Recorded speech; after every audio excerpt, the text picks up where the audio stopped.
Por primera vez desde que empezó la guerra en Gaza, la Unión Europea en su conjunto pide un alto el fuego en la franja, aunque cabe matizar que el término es el de pausa humanitaria inmediata. También Estados Unidos presenta un borrador de resolución para pedir un alto el fuego inmediato y facilitar que entre más ayuda humanitaria a Gaza. Bienvenidos a esta nueva edición de DW Noticias. Soy Ana Plasencia en Berlín.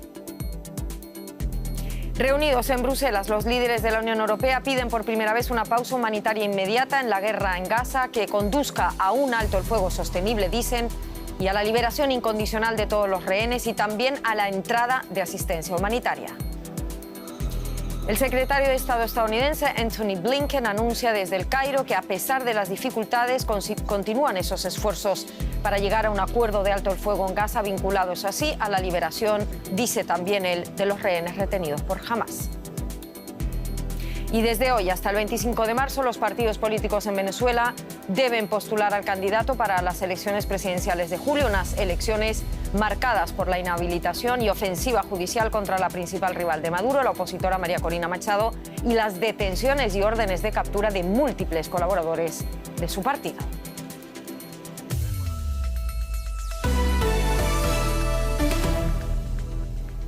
Los líderes de la Unión Europea solicitaron una pausa humanitaria inmediata en Gaza que conduzca, dicen, a un alto el fuego sostenible y a la liberación incondicional de todos los rehenes. El llamado conjunto a un alto el fuego se produce en la cumbre de 2 días en Bruselas, empezó hoy, y reúne a los 27 países del bloque comunitario. La crisis humanitaria en Gaza es uno de los principales puntos de la agenda, junto con Ucrania y los planes para desarrollar las capacidades de defensa de Europa. La cumbre cuenta con la asistencia del secretario general de la ONU, Antonio Guterres, que buscaba recabar más ayuda para los gazatíes. En su llamado al alto el fuego, el Consejo Europeo afirmó que es esencial crear rápidamente una vía segura para poder llevar ayuda humanitaria a Gaza. Bueno, vamos a ver dónde está la diferencia con anuncios anteriores. María García Sornosa en Bruselas. ¿Cómo se ha logrado por fin el consenso de los 27, María, para pedir esa llamada pausa humanitaria inmediata? ¿Y qué se diferencia de las pausas humanitarias anteriores? ¿Supone un verdadero cambio? Sí, Ana, 2 elementos han ayudado mucho a que la Unión Europea actualice y endurezca su posición sobre Gaza por primera vez en 5 meses. Uno es que la situación en la franja es cada vez más catastrófica. Recientemente la ONU la ha calificado como un lugar inhabitable con riesgo de una hambruna inminente y Borrell esta misma semana denunciaba a Israel por utilizar el hambre como un arma de guerra. La Unión Europea con ese mínimo de pausas humanitarias estaba ya perdiendo su credibilidad. Pero también ha ayudado y mucho que en Estados Unidos, como estabais contando, esta petición ya también está cogiendo mucha fuerza. Las conclusiones que salen de hoy de este Consejo son bastante duras, con las que estábamos acostumbradas a ver, porque la Unión Europea pide también a Israel que no lleve a cabo esa intervención militar en Rafah, defiende a la Agencia para los Refugiados Palestinos de la ONU y también condena la violencia extrema de los colonos extremistas y violentos en Cisjordania. Son palabras, la Unión Europea lo sabe, pero es una forma de poner más presión internacional, diplomática y política sobre Israel. Bueno, eso es uno de los temas principales y, como dice, se actualiza esa postura. La cumbre europea centrada también, María, en Ucrania, y una de las medidas que se están debatiendo es la de cómo usar los activos rusos congelados en municiones para Ucrania. ¿Cómo va avanzando esa propuesta? Sí, de hecho, Charles Michel, el presidente del Consejo Europeo, ha dicho en rueda de prensa que hay mucho consenso entre la mayoría de Estados miembros para avanzar lo antes posible. Bruselas cifra en unos 3.000 millones de euros anuales los fondos que podría conseguir de esos activos rusos congelados, de los beneficios extraordinarios. Pero hay algunas reticencias porque los países calificados como neutrales, como Austria, no quieren que este dinero vaya destinado a la financiación de armas, sino a la reconstrucción. Ursula von der Leyen ha sido optimista y dice que si las cosas avanzan según lo previsto, Ucrania podría recibir las primeras partidas tan pronto como este verano. También hay ya las primeras reacciones. Ucrania dice que se avanza en la buena dirección, pero dice que no es suficiente y Rusia, por su parte, amenaza con décadas de denuncias y pleitos legales. Resumiéndonos esa primera jornada de cumbre europea en Bruselas, María García Sornosa, mañana seguiremos. Muchísimas gracias, un saludo. Mañana más, Ana, un abrazo. Bueno, pues el secretario de Estado estadounidense Antony Blinken aseguró este jueves que tras varios intentos, también por parte de Estados Unidos hay un borrador ahora de resolución para pedir un alto el fuego inmediato en Gaza ante el Consejo de Seguridad de la ONU. La propuesta de cese al fuego está vinculada, eso sí, a la liberación de los rehenes en manos de la milicia terrorista Hamas. Blinken insiste en la necesidad de un alto el fuego para garantizar que la ayuda humanitaria llegue a la Franja de Gaza, aunque dice que no es la única vía. Desde Egipto, el secretario de Estado afirmó que se necesitan medidas urgentes y que Israel debe hacer más para aumentar el flujo de ayuda. Además, se mostró esperanzado, subrayando que es posible lograr un alto el fuego y que las diferencias entre Israel y Hamás para alcanzar un pacto en ese sentido se están reduciendo. Vamos a escuchar parte de esas declaraciones de Blinken tras reunirse en todas estas últimas semanas con ministros de Exteriores de varios países árabes.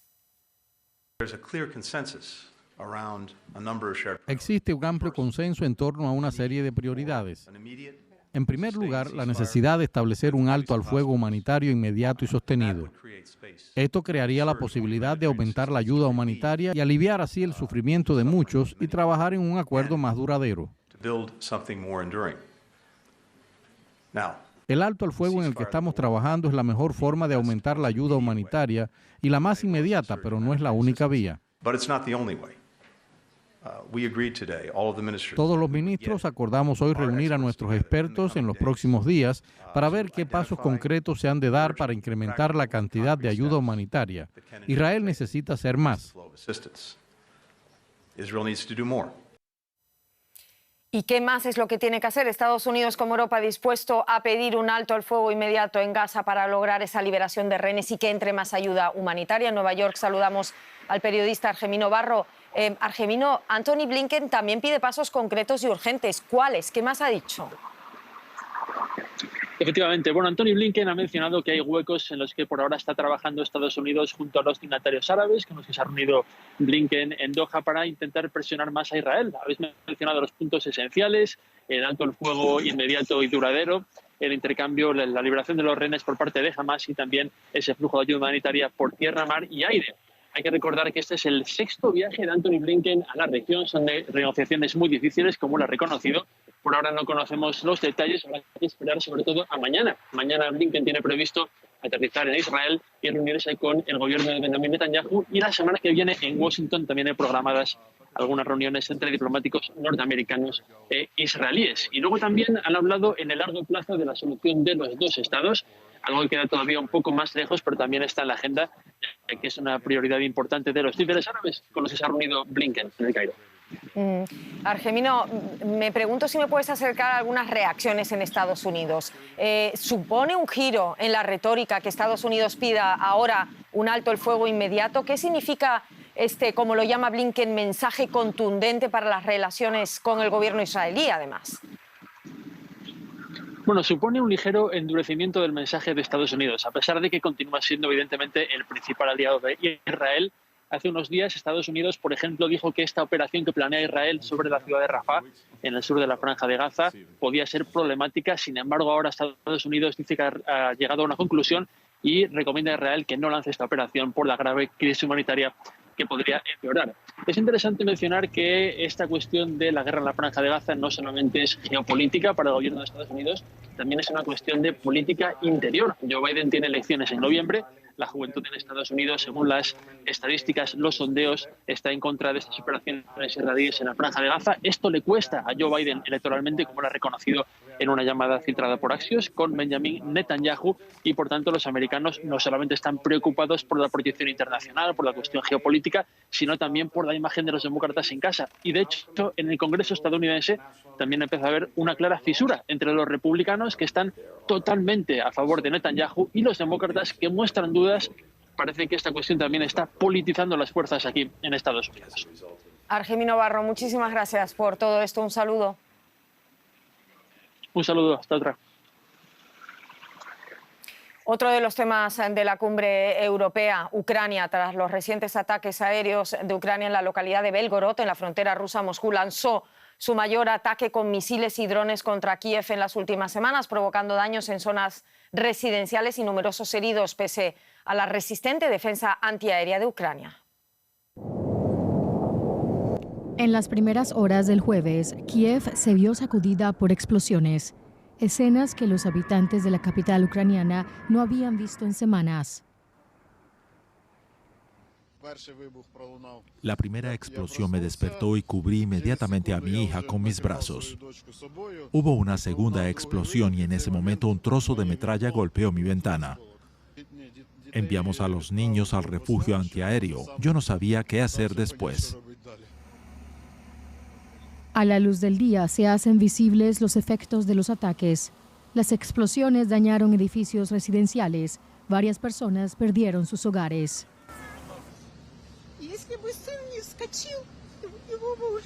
Si mi hijo no hubiera salido corriendo, habría muerto. Nuestro apartamento fue destruido. La onda expansiva destruyó muebles, ventanas, puertas, todo. Es un horror. Malditos sean esta guerra y Putin.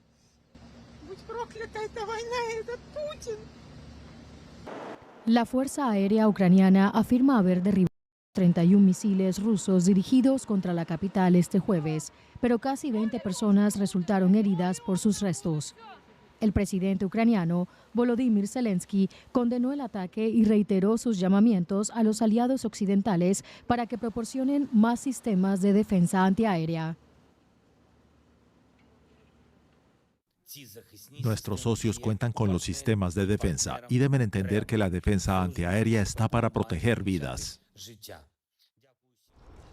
Los ataques a Kiev se producen tras la amenaza de represalias del presidente ruso Vladimir Putin. Ucrania lleva días bombardeando la región fronteriza rusa de Belgorod, lo que ha obligado a evacuar a miles de niños. El intercambio de ataques es una nueva escalada en la guerra de Rusia contra su vecino. Corte en el informativo, cambiamos completamente de tema, nos vamos a la economía y una tremenda demanda, Andrés. Sí, tremendo golpe para Apple, Ana, porque el Departamento de Justicia de Estados Unidos ha demandado a la empresa de la manzana mordida por mantener ilegalmente un monopolio en sus iPhones, ahogando la competencia, imponiendo además altos costos para los consumidores. Según la demanda, las reglas y decisiones adoptadas por Apple han sido diseñadas para forzar a los usuarios a permanecer en su ecosistema y comprar el costoso hardware de la empresa, es decir, el iPhone. El Departamento de Justicia argumenta que el grupo impidió o perturbó la creación y la oferta de servicios que pudieran utilizarse en teléfonos inteligentes de la competencia e incluso pasar fácilmente de un ecosistema a otro. El gobierno cita documentos internos de Apple que demostrarían que la compañía californiana actuó conscientemente para limitar la competencia y las innovaciones que podían amenazar su modelo económico, prácticas que, según el Departamento de Justicia, hacen más rica a Apple en detrimento de la innovación en el sector. Y sobre este asunto vamos a profundizar con Ana Nieto, nuestra corresponsal financiera en Nueva York. Ana, cuéntanos cuáles son las alegaciones específicas del Departamento de Justicia en esta histórica demanda. La demanda ocupa un total de 88 páginas en las que se detallan presuntos abusos de posición dominante, mantenimiento de monopolio en el mercado de celulares, y es algo que perjudica tanto a competidores como a consumidores. Según la demanda, y como indicas, Andrés, Apple protege su ecosistema limitando los productos y servicios que impiden que el cliente se pueda dejar de depender del iPhone. Es el caso de la cartera digital, el sistema de pagos de Apple que permite pagar acercando el teléfono a la terminal de cobros, porque este es el único servicio al que se le permite usar el chip que posibilita esa transacción. Es decir, que nadie puede hacer una otra aplicación de pagos que sirva para Apple. Otro ejemplo son los mensajes, que no se permiten el encriptado cuando se pasan y cuando se intercambian con otras plataformas competidoras, la burbuja verde o la burbuja azul. La demanda apunta a que es difícil la interacción con hardware como computadoras o relojes que no sean de Apple, por lo que la empresa puede pedir hasta $1.599 por un iPhone y duplicar sus márgenes con respecto a los de la competencia. El fiscal general ha dicho que este monopolio lo ha conseguido no porque sus productos sean mejores, sino porque ha empeorado a los de los competidores. Ana, no es la primera vez que Apple tiene que comparecer ante los tribunales por motivos de prácticas monopólicas, pero hay cosas relevantes en este caso en particular, ¿verdad? Cuéntanos. Sí, en otras ocasiones Apple se ha tenido que responder a acusaciones de prácticas anticompetitivas por su tienda de aplicaciones, pero este caso es más ambicioso porque se centra en el negocio del iPhone. Desde su lanzamiento en el año 2007, el smartphone ha sido como el corazón o el cerebro de la empresa, y alrededor de este se han creado nuevos negocios que forman parte del meollo de la empresa, de Apple. De hecho, este celular es el motor de unos beneficios de 97.000 millones que han permitido que la empresa llegue a tener una capitalización bursátil de casi 3 billones de dólares. Ahora la ha rebajado hasta 2,65, pero precisamente porque la demanda va al corazón de la empresa, al iPhone, no es sorprendente que el comunicado de Apple diga que la demanda es una amenaza a quienes somos. Ana Nieto, Nueva York, gracias por este análisis. Hasta la próxima. De nada. Y una conferencia de alto perfil en Bruselas ha vuelto a situar la energía nuclear en la agenda global. Mandatarios europeos y representantes de Estados Unidos, China, Turquía, Brasil y otros países se reunieron en una cumbre organizada por el Organismo Internacional de la Energía Atómica, la OIEA, para presentar esta fuente como limpia, como segura y como confiable. La energía nuclear ha caído en desgracia aquí en Europa después del accidente nuclear de Fukushima, pero los compromisos para reducir emisiones de gases de efecto invernadero y la necesidad de encontrar alternativas al gas ruso han llevado a Europa a replantearse profundamente su política energética. El Organismo Internacional para la Energía Atómica presenta esta fuente de energía como respetuosa con el medio ambiente y eficaz. En Bruselas, la agencia insistió en su conveniencia para satisfacer las crecientes necesidades energéticas del mundo. Existe un nuevo consenso internacional sobre la necesidad de contar con la energía nuclear como parte de las herramientas contra el calentamiento global y para la seguridad energética, muy importante en Europa Central y Oriental. Europa está dividida en este tema. Cerca de la mitad de los países tienen plantas nucleares. Algunos quieren ampliar sus capacidades o construir sus primeros reactores. Los partidarios cuentan ya con una estrecha mayoría. El presidente del Consejo Europeo está entre ellos.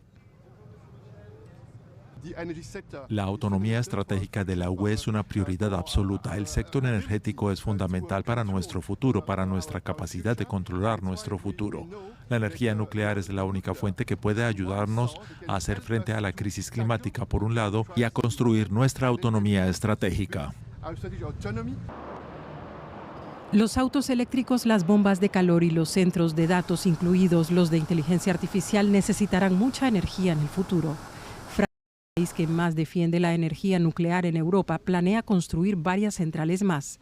Alemania, que apuesta por la energía eólica y solar, cerró sus últimas centrales hace un año.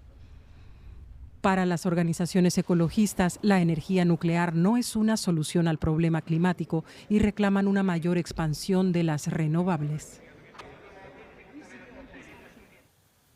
Una cumbre para volver a poner de moda la energía nuclear, y lo vemos con nuestro compañero en la Bolsa de Frankfurt, José David Navarro. José, primera cumbre de esta nueva alianza de países a favor de la energía nuclear. Aparte de promocionar esta fuente de energía controvertida a esta altura del partido, ¿se han hecho avances concretos más allá de estos anuncios?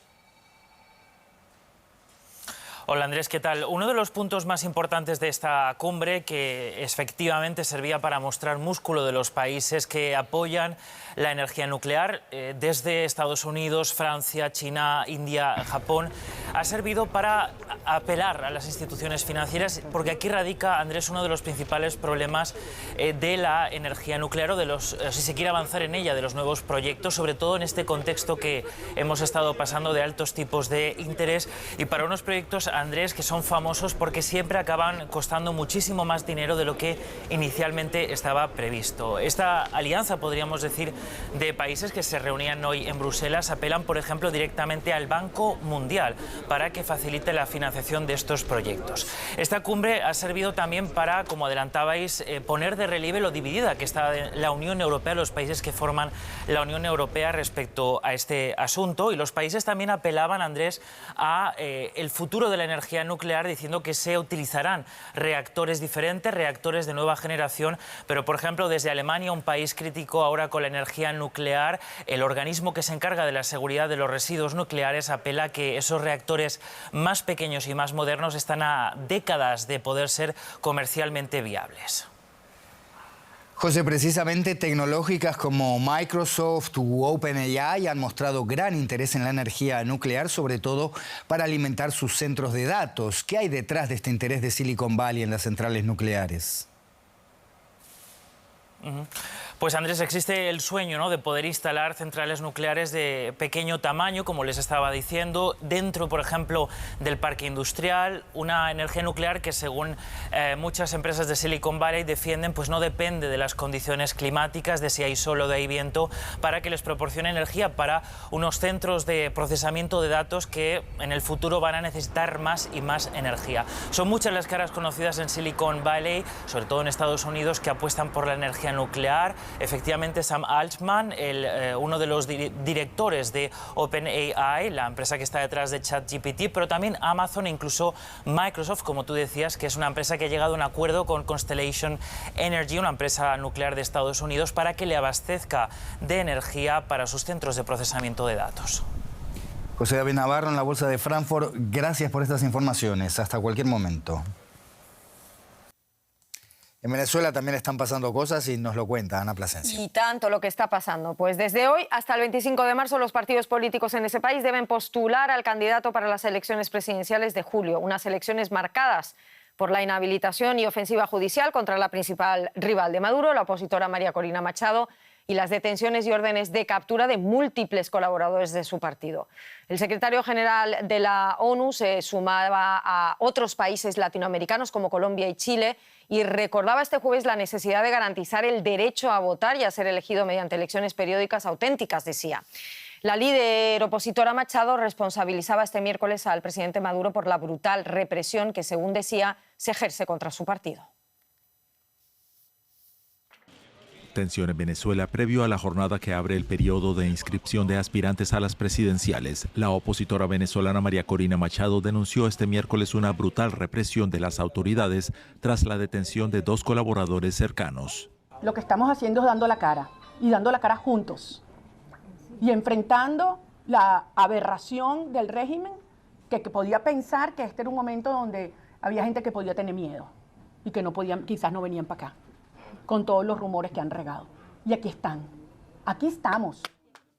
Las autoridades venezolanas vincularon el miércoles a la opositora María Corina Machado con planes de acciones desestabilizadoras de cara a las elecciones presidenciales del 28 de julio e informaron sobre el arresto de sus 2 colaboradores. Alarmada, Machado pide un mayor compromiso a la comunidad internacional. Lo que está pasando aquí es real. Gente de carne y hueso, familias que están en la zozobra ahorita, porque no saben dónde están sus familiares. La Cancillería argentina rechazó la emisión de órdenes de detención contra los dirigentes opositores. Asimismo, Estados Unidos condenó las detenciones arbitrarias. Caracas calificó a Estados Unidos de cómplice y defensor de extremistas violentos de la ultraderecha. Y nos desplazamos a Texas, centro de una disputa legal sobre inmigración en Estados Unidos. Esa nueva y controvertida ley migratoria aprobada por ese estado el año pasado otorga a los funcionarios estatales la facultad de detener e incluso deportar y encarcelar a cualquier sospechoso de haber cruzado ilegalmente la frontera desde México. Hasta ahora la aplicación de las leyes de inmigración eran responsabilidad de las autoridades federales. Estaba previsto que esa nueva ley entrara en vigor este mes, pero un tribunal de apelaciones suspendió la medida, lo que ha generado confusión y muchísima preocupación en la frontera, y no solo ahí. Los últimos pasos hacia el sueño americano. Miles de migrantes intentan llegar a suelo estadounidense en busca de una vida mejor. Al otro lado, una batalla legal siembra confusión sobre quién tiene la potestad de vigilar la frontera. Para algunos de los que han llegado, la nueva ley de inmigración de Texas agrava aún más su precaria situación. Es más complejo porque ahí sí nosotros, pues migración nos avala para que sigamos. Pero si llegamos y encontramos esa nueva norma que dice y esa nueva ley, a nosotros se nos complica todo porque no podemos avanzar. Pienso que nos están cada día como que abren las puertas por todos lados. El gobernador de Texas afirma que Estados Unidos afronta lo que llamó una invasión de inmigrantes ilegales y que el Estado tiene derecho a defenderse. Pero aquí los casos de inmigración los lleva el gobierno federal y no el Estado de Texas. Sin embargo, con la nueva ley, los sheriffs del estado podrían detener a cualquier sospechoso de entrar ilegalmente en Estados Unidos. La nueva legislación que muchos apoyan podría condenar a los inmigrantes a penas de hasta 20 años de cárcel. No vamos a centrarnos en las minorías ni nada por el estilo. Antes de actuar tenemos que tener razones para creer que alguien está aquí ilegalmente o ha cometido un delito. Así que nuestros buenos ciudadanos no tienen por qué preocuparse por la policía. México ha expresado su preocupación por esta nueva ley y dejado claro que en el caso de que Texas obtenga luz verde para aplicarla, no aceptará a nadie deportado por ese estado. Y a continuación damos paso a otros temas internacionales que también queremos destacar a esta hora. El Senado francés votó en contra del acuerdo de libre comercio entre la Unión Europea y Canadá. La iniciativa contra el tratado partió de los comunistas, uniéndose a ella la mayoría de la oposición conservadora. El rechazo se produce tras semanas de protestas de los agricultores en toda Francia contra las políticas de libre comercio de la Unión Europea. Los rebeldes hutíes de Yemen prometieron a China y Rusia que no atacarán a sus barcos mercantes. Los buques de ambas nacionalidades se librarían así de la campaña de ataques en el Golfo de Adén y el Mar Rojo. Se especula con que quizás los rebeldes yemenitas esperen a cambio el apoyo diplomático de ambas potencias. Por primera vez en la historia, cirujanos estadounidenses lograron trasplantar con éxito en una persona un riñón de un cerdo modificado genéticamente. La operación se realizó a un paciente con una enfermedad renal terminal en un hospital de Boston. Hasta ahora, los riñones de cerdo solo se habían trasplantado a personas en estado de muerte cerebral. La agencia espacial rusa Roscosmos abortó el lanzamiento de la nave Soyuz a la Estación Espacial Internacional segundos antes de su despegue. Las autoridades aseguran que la tripulación multinacional se encuentra a salvo luego de que un sistema de seguridad automático se activara para impedir el despegue desde el cosmódromo de Baikonur en Kazajistán. No obstante, la agencia espacial rusa tiene previsto volver a intentar el lanzamiento el sábado 23 de marzo. Nada más, donde quiera que estén, gracias por acompañarnos. Feliz jueves.